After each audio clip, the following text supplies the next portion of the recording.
Hi friends, ఎలా ఉన్నారు? Welcome to cook Thunders. ఈరోజు కుక్ థండర్స్లో రెసిపీ ఏంటంటే రెస్టారెంట్ స్టైల్లో ఎగ్ కర్రీ. ఈ ఎగ్ కర్రీ రోటీతో అయినా రైస్తో అయినా భలే టేస్ట్గా ఉంటుందండి. తప్పకుండా ట్రై చేయండి. ఈ ఎగ్ కర్రీ ప్రిపేర్ చేయడానికి 4 కోడిగుడ్లను తీసుకున్నాను.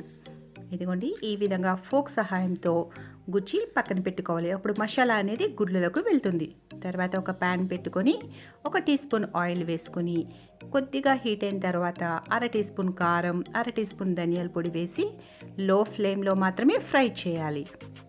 తర్వాత ముందుగా ఉడకపెట్టిన కోడిగుడ్లను వేసుకొని ఇదిగోండి ఈ విధంగా ఫ్రై చేయాలి. ఫ్రై చేసి పక్కన పెట్టుకోవాలి. తర్వాత వేరొక కళాయి పెట్టుకొని 4 టేబుల్ స్పూన్ల నూనె వేసుకొని బాగా హీట్ అయిన తర్వాత 2 మీడియం సైజు ఉల్లిపాయలను ముక్కల్లాగా కట్ చేసి వేసి బాగా వేయించాలి.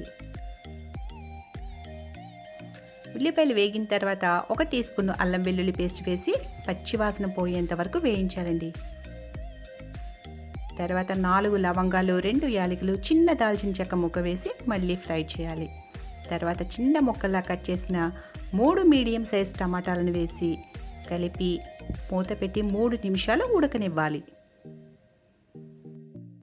ఈ టమాటాలు ఉడికేలోపు గ్రేవీ చిక్కగా అవ్వడానికి జీడిపప్పు పేస్ట్ని తయారు చేసుకుందాం. కొన్ని జీడిపప్పులు, 1/2 కప్పు పెరుగు వేసి మెత్తటి పేస్ట్ లాగా చేసి పక్కన పెట్టుకోవాలి. ఇక్కడ జీడిపప్పుల బదులుగా వేరుశనగ పలుకులు కూడా మనం వాడుకోవచ్చు.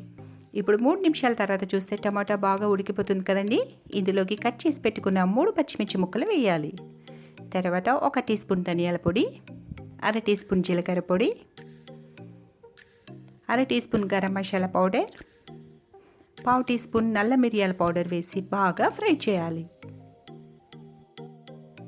ఇక్కడ నేను 4 ఎగ్స్తో ప్రిపేర్ చేసే కూర కావాల్సిన క్వాంటిటీస్ మాత్రమే చెప్తున్నానండి. ఎక్కువ ఎగ్స్ అయితే మాత్రం మీరు ఈ మసాలా క్వాంటిటీ అనేది పెంచుకోవాలి. ఇలా బాగా ఫ్రై చేసిన తర్వాత ముందుగా ప్రిపేర్ చేసుకున్న జీడిపప్పు, పెరుగు పేస్ట్ని వేసి మళ్ళీ బాగా ఫ్రై చేయాలి.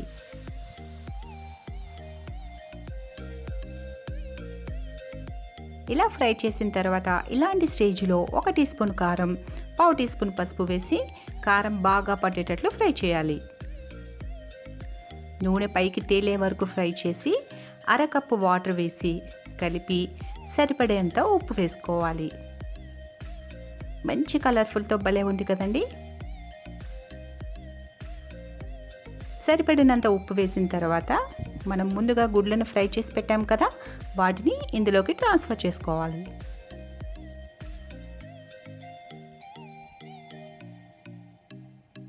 కొద్దిగా కొత్తిమీర వేసుకొని 5 నిమిషాలు చిన్న మంట మీద మాత్రమే గ్రేవీ దగ్గరకు అయ్యేంత వరకు ఉడకనివ్వాలి. అంతేనండి, restaurant style egg gravy curry ready అయిపోయింది. మరెందుకు ఆలస్యం? ఈ రెసిపీ కనుక మీకు నచ్చినట్లయితే తప్పకుండా ట్రై చేయండి. నా ఛానల్ని సబ్స్క్రైబ్ చేయడం మాత్రం అస్సలు మర్చిపోవద్దు. Thank you for watching friends.